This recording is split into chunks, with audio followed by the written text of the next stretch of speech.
Bonjour, chers frères et sœurs. C'est avec une grande joie que je vous retrouve encore dans ma chaîne YouTube pour cette quatrième partie de l'enlèvement et le dépouillement. Chers frères et sœurs, l'heure est grave. L'heure est grave.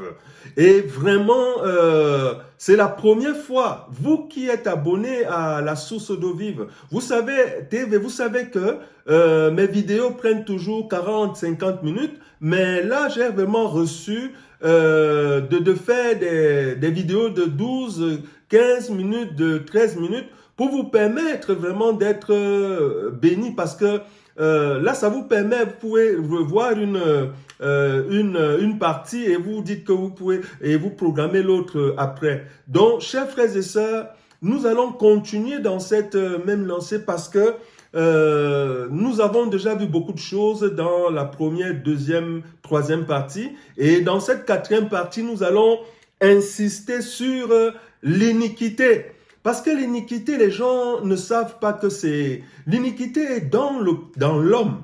Mais maintenant, c'est nous qui devons, nous devons vraiment nous débarrasser de l'iniquité. Parce que l'iniquité nous empêche et va nous empêcher, si nous gardons l'iniquité, d'être enlevés. Et vous verrez que lorsque Dieu, on parle du jour de l'Éternel, l'Éternel dit qu'il va punir ceux qui commettent l'iniquité, ceux qui mentent, donc il pointe d'abord du doigt les pécheurs, des gens qui ne veulent pas. Et ça ne veut pas dire que ces gens n'ont pas entendu parler de Dieu. Ces gens ont entendu parler de Dieu, mais ils ont fait leur choix. Et souvenez-vous, chers frères et sœurs, à l'époque de lorsque le Seigneur Jésus était venu accomplir sa mission, il a trouvé un temple, il a trouvé des sacrificateurs, il avait trouvé le temple des gens qui servaient Dieu. Mais les gens, ils servaient Dieu, mais ils ne mettaient pas la parole de Dieu en pratique. Et c'est pour cela que le Seigneur Jésus leur disait, quand il parlait pas aux païens, il parlait aux prêtres. Il leur disait que l'iniquité est en vous. Vous ne voulez pas changer. Hein? Et il leur avait dit que si Dieu était votre Père, vous m'aimerez parce que c'est de lui que je viens, que je suis sorti. Donc c'est important, chers frères et sœurs. Vous êtes peut-être, il y a peut-être autour de vous des gens qui, voilà, que vous voyez des gens qui prient, des gens qui vous montrent qu'ils persévèrent à l'église, mais ce n'est pas ça la première chose. La première chose, c'est de mettre la parole de Dieu en pratique. Parce que si nous ne mettons pas la parole de Dieu en pratique, alors là, on a beau prier, on a beau jeûner, on restera, chers frères et sœurs. Donc c'est important, chers frères et sœurs, le dépouillement du corps. Et qu'est-ce que... je vais lire dans Ésaïe 13.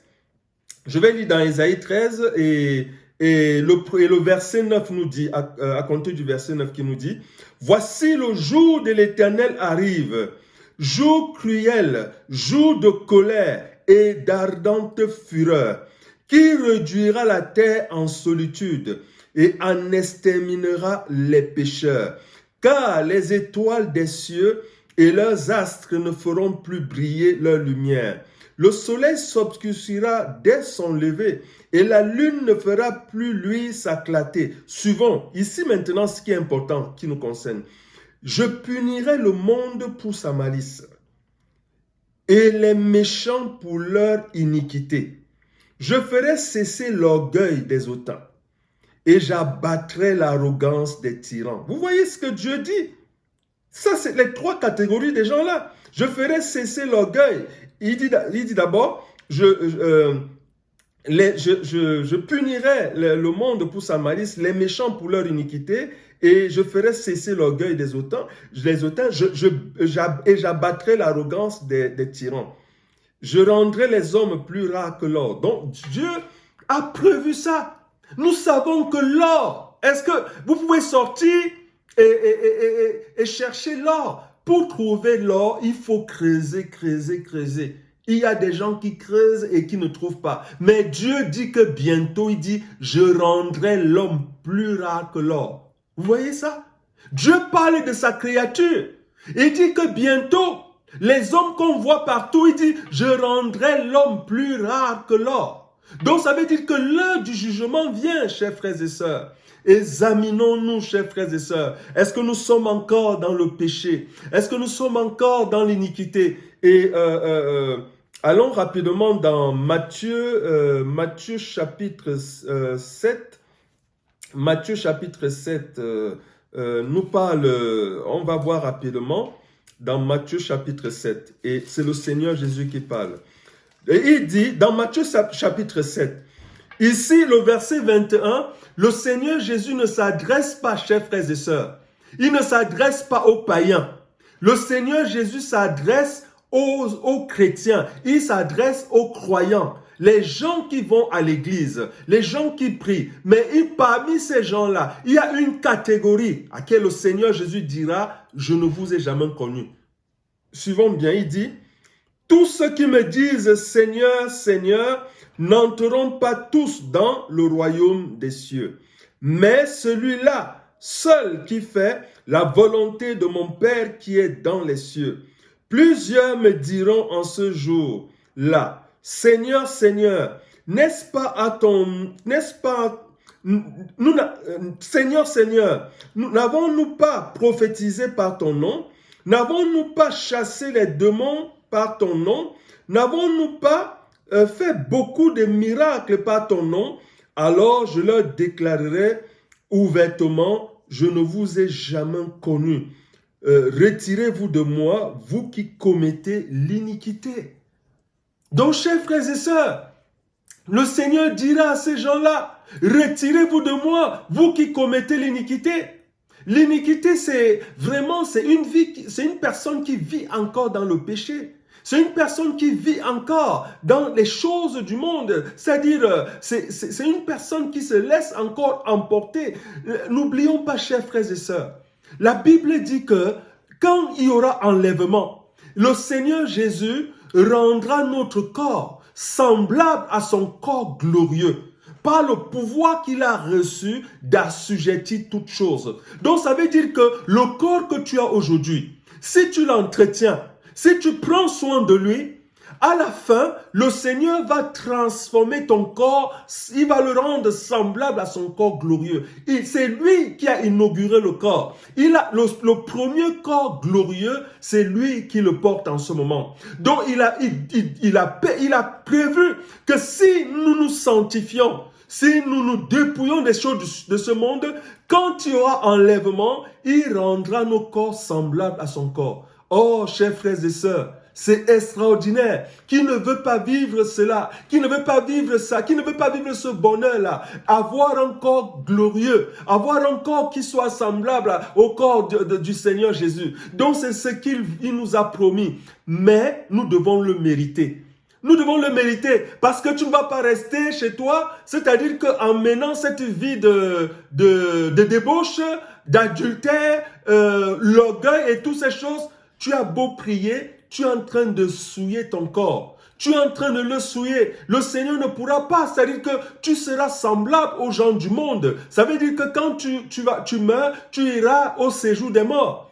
Il n'y aura pas de place pour toi parce que le Seigneur veut que nous lui offrons nos corps comme un sacrifice vivant. Alors quand tu offres ton corps comme un sacrifice vivant à Dieu, ça veut dire quoi? Quand tu offres ton corps comme un sacrifice vivant, ça veut dire que ton corps là, il n'appartient plus au monde. Ton corps là, il n'appartient plus à la débauche, il n'appartient plus à l'adultère, il n'appartient plus aux choses du monde, mais il appartient à Dieu. Ça veut dire que tu prends soin de ton corps, ça veut dire que tu l'entretiens, ça veut dire que tu sanctifies ton corps et tu dis que non, tous les jours, tu te dis, je prends soin de mon corps parce que je fais ça pour mon Père. Je fais ça pour mon Dieu. Alors, quand tu fais ça, mon cher frère et sœur, le Saint-Esprit mettra son sceau sur toi parce qu'il saura que tu as quitté ces choses-là pour lui. Parce qu'il saura que tu es en train de faire ça parce que tu cherches, oui, la gloire à venir. La gloire à venir, c'est dans le corps glorieux. La gloire à venir, c'est dans ce corps que Dieu nous prépare. Dans ce corps-là, chers frères et sœurs, nous devons le mériter. Vraiment,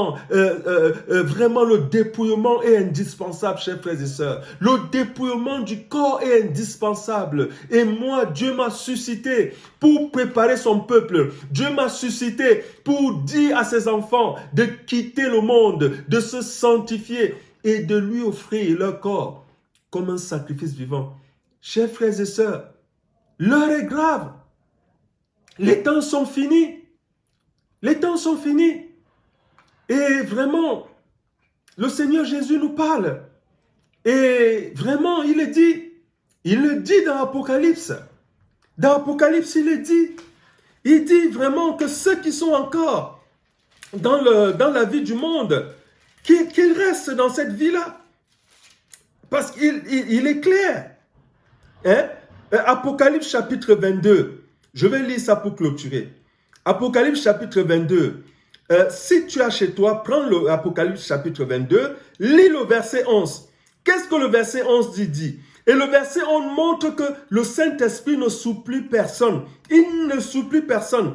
Qu'est-ce que le verset 11 nous dit? Que celui qui est injuste soit encore injuste. Que celui qui est souillé se souille encore. Que celui qui est juste pratique encore la justice. Que celui qui est saint se sanctifie encore. Ça, c'est une parole qui doit nous accompagner, chers frères et sœurs. Je vais m'arrêter là et j'espère que cette parole nous a apporté. J'espère que cette parole, chers frères et sœurs, a été une bénédiction pour toi. Parce que si tu restes sans t'examiner, nous avons vu, Dieu dit que nous devons, la chose qu'il va faire, qu'il nous dise qu'il ne nous a pas connus, c'est l'iniquité. Donc vraiment, examinons-nous, chers frères et sœurs. Je vais m'arrêter là pour la 4e partie. Et s'il plaît à Dieu, ici la semaine prochaine, nous allons continuer et vous recevez la 5e partie parce que je ne vais pas m'arrêter là et je vais continuer à parler du dépouillement du corps. Et le dépouillement, n'oublions pas, du corps précède l'enlèvement. C'est-à-dire qu'avant d'être enlevé, nous devons d'abord vivre, être dépouillés, quitter ces choses-là. Que Dieu vous bénisse et je vous dis à bientôt.